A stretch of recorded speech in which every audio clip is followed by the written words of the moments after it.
मुख्यमंत्री ममता बनर्जी प्रत्येक वर्ष 21 जुलाई को शहीद दिवस मनाती हैं। इस दिन वो एक सभा को संबोधित करती हैं। इस सभा में बंगाल के सभी कोने कोने से लोग आते हैं।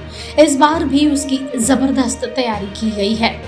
वहीं इस खास मौके का जायजा लेने के लिए सूत्रकार समाचार की टीम पहुंची।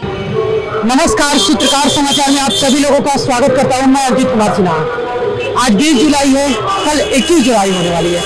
21 जुलाई जो होती है वो बंगाल के इतिहास में एक बहुत बड़ी घटना के तौर पर देखा जाता है और ये घटना जुड़ी है 1993 के साल को लेकर। हालांकि मैं इस घटना के बारे में आपको बाद में बताऊंगा। पहले मैं अपने कैमरामैन से बोलूंगा कि जो स्टेज है उस स्टेज को दिखाए। एक जो है विशाल स्टेज बना हुआ है जहां पर प्रत्येक साल ममता बनर्जी जो पश्चिम बंगाल की मुख्यमंत्री है स्टेज से, इस पूरे स्टेज से बंगाल को जो संबोधित करेंगे कल। और ये हर साल 21 जुलाई को जो शहीद दिवस के तौर पर मनाया जाता है उसको यहाँ पर ममता बनर्जी जो इस पूरी सभा को है, यहाँ पर लाखों की संख्या में पूरे पश्चिम बंगाल से जो है टीएमसी के कार्यकर्ता और आम जो लोग हैं उनसे जुड़े हुए ना पश्चिम बंगाल से सहित देश के कई हिस्सों से आते हैं, उनके समर्थक आते हैं और यहाँ से वो पूरे राज्य को संबोधित करती हैं। और इस दौरान वे कई घोषणाएं भी करती हैं। स्टेज पर जो है कई बड़े नेता रहते हैं, कई बड़े नेता मौजूद रहते हैं पश्चिम बंगाल से। इसके अलावा देश के कई राज्यों के जो बड़े नेता हैं उनको भी कभी कभी इनवाइट किया जाता है। हालांकि इस स्टेज से मुख्यमंत्री ममता बनर्जी का संबोधन का प्रमुख कारण शहीद दिवस को ही लेकर होता है। और इस बार एक और खुशखबरी है कि मतलब टीएमसी के लिए कहा जा सकता है, क्योंकि जो पंचायत चुनाव हुआ है, पंचायत चुनाव के नतीजे आ चुके हैं। हिंसा को अगर अलग रख दिया जाए तो पंचायत चुनाव के जो नतीजे हैं पूरी तरह से टीएमसी के पक्ष में रहे हैं। और इस कहा जा रहा है कि 70,000 से ज्यादा की करीब सीटें थी और उस सीटों में 44-45 हजार के करीब सीटें जो है तृणमूल कांग्रेस ने जीता है। और ये मुख्यमंत्री ममता बनर्जी के नेतृत्व से ही संभव हो पाया है। इसका एक और कारण भी ये कहा जा रहा है कि जो मुख्यमंत्री ममता बनर्जी 2024 के जो चुनाव है उसमें महत्वपूर्ण भूमिका अदा कर सकती है। इसको लेकर भी लगातार जो केंद्रीय नेतृत्व, जो केंद्र में जो विपक्षी दलों की बैठक है उसमें लगातार वो हिस्सा ले रही है। और इसी हिस्से को देखते हुए कहा जा रहा है कि मुख्यमंत्री जो ममता बनर्जी है वो विपक्ष के उम्मीदवार के तौर पर, प्रधानमंत्री के उम्मीदवार के तौर पर आ सकती है। शाम के वक्त मुख्यमंत्री ममता बनर्जी सहित टीएमसी के कई आला अधिकारी, सांसद, मंत्री सभा के एक दिन पहले सभा स्थल पर पहुंचे और मंच का जायजा लिया। कई अभी से ही कहा जा रहा है कि अभी से कई टीएमसी के कार्यकर्ता जो है पहुंचने लगे हैं और ये स्टेज से कल बताया जा रहा है कि लाखों जो कार्यकर्ता, इसकी तैयारियां जो है बहुत दिनों से चली आ रही थी। हर इलाके में, पश्चिम बंगाल के हर जिले में, हर कस्बे में टीएमसी के जो नेता थे वो छोटी छोटी रैलियों के द्वारा अपने कार्यकर्ता को इकट्ठा कर रहे थे। और यहाँ पर कल धीरे धीरे लोग पहुंचने लगे। कुछ कार्यकर्ता जो है पहुंच गए हैं तो कुछ अभी भी पहुंचने वाले हैं। कल शहीद दिवस की जो सभा है आज मुख्यमंत्री ममता बनर्जी पहुंची है और आज हालात का जायजा लेने पहुंची है, स्थिति देखने पहुंची है कि कैसी है।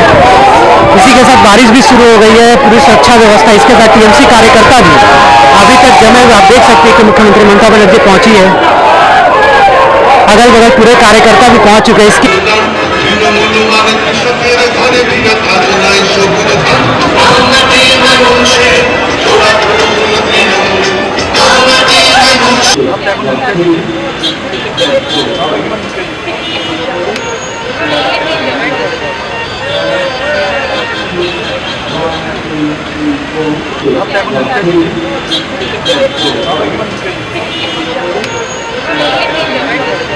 इस सभा में सुरक्षा की जबरदस्त व्यवस्था की गई है। कई जगहों पर सीसीटीवी कैमरे लगाए हैं। साथ ही ऊपर से निगरानी रखने के लिए ड्रोन कैमरे की भी व्यवस्था की गई है। वक्त वक्त पर स्निफर डॉग द्वारा भी गश्त करवाया जा रहा है। तो दूसरी तरफ मैं सुरक्षा व्यवस्था की तरफ जो है आपको इशारा करना चाहूंगा कि मैं कैमरामैन से बोलूंगा कि जो यहाँ के सुरक्षा व्यवस्था है वो एक बार दिखाए कि किस प्रकार से जो पुलिस लगातार चौकस व्यवस्था बनाए हुए है। और ये करीब लगभग कई दिनों से इसकी तैयारियां चल रही है। लगातार पुलिस यहाँ पर गश्त दे रही है। हर एरिया को, हर इलाके को, हर लोगों को सेंसिटिव तरीके से, सेंसिटिव नजरिए से देखा जा रहा है। उनकी गहन जांच की जा रही है। ट्रैफिक को पूरी तरह से कंट्रोल किया जा रहा है कि इस स्टेज से जो है आने जाने वाले जो लोग हैं उनको भी परेशानी ना हो, और जो स्टेज के लिए जो काम कर रहे हैं, जो कार्यकर्ता हैं, वो भी उनको भी परेशानी ना हो, इसके लिए लगातार पुलिस जो है पेट्रोलिंग कर रही है। सुरक्षा व्यवस्था को कड़ा नजर, जो सुरक्षा व्यवस्था है पुलिस उस पर कड़ी नजर रखे हुए है और लगातार इस पर काम कर रही है। पिछले कई दिनों से ये स्टेज बनने की प्रक्रिया जो है जारी था। और मैं बात कर रहा था, अगर इतिहास की जाए तो 1993 के दिन उस समय मुख्यमंत्री ममता बनर्जी जो है कांग्रेस की नेत्री हुआ करती थी, बड़ा ओहदा हुआ करता था, राज्य कांग्रेस के युवा कांग्रेस की अध्यक्ष भी हुआ करती थी। उस समय उन्होंने लेफ्ट सरकार के नीतियों के खिलाफ एक रैली निकाली थी। उस रैली में लगभग 13 कार्यकर्ताओं को कांग्रेस को मार दिया गया था।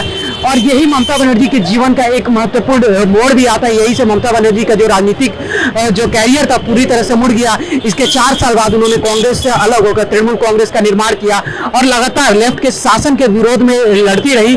इसके बाद 1993 के बाद 2011 में जाकर उन्होंने अंतिम सफलता पाई और लेफ्ट के 34 वर्ष के शासन को यहाँ से नेस्तनाबूद करते हुए अपना यहाँ पर पश्चिम बंगाल में टीएमसी के शासन को यहाँ पर स्थापित किया। इसके बाद से लगातार वो पश्चिम बंगाल के मुख्यमंत्री बने हुए और धीरे धीरे उनका राजनीतिक जो उभार है वो बढ़ता जा रहा है। और कहा जा रहा है कि वो विपक्ष के जो सबसे मजबूत स्तंभों में से एक है, केंद्र सरकार के विरोध के जो सबसे मजबूत स्तंभों में से एक है ममता बनर्जी है और इस समय बनी हुई है।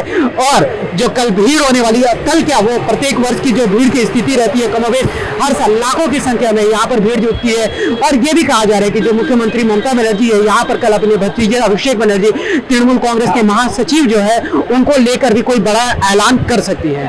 फिलहाल के लिए इतना ही। कैमरामैन अशोक बोस के साथ मैं अंकित सिन्हा, सूत्रकार समाचार, कोलकाता।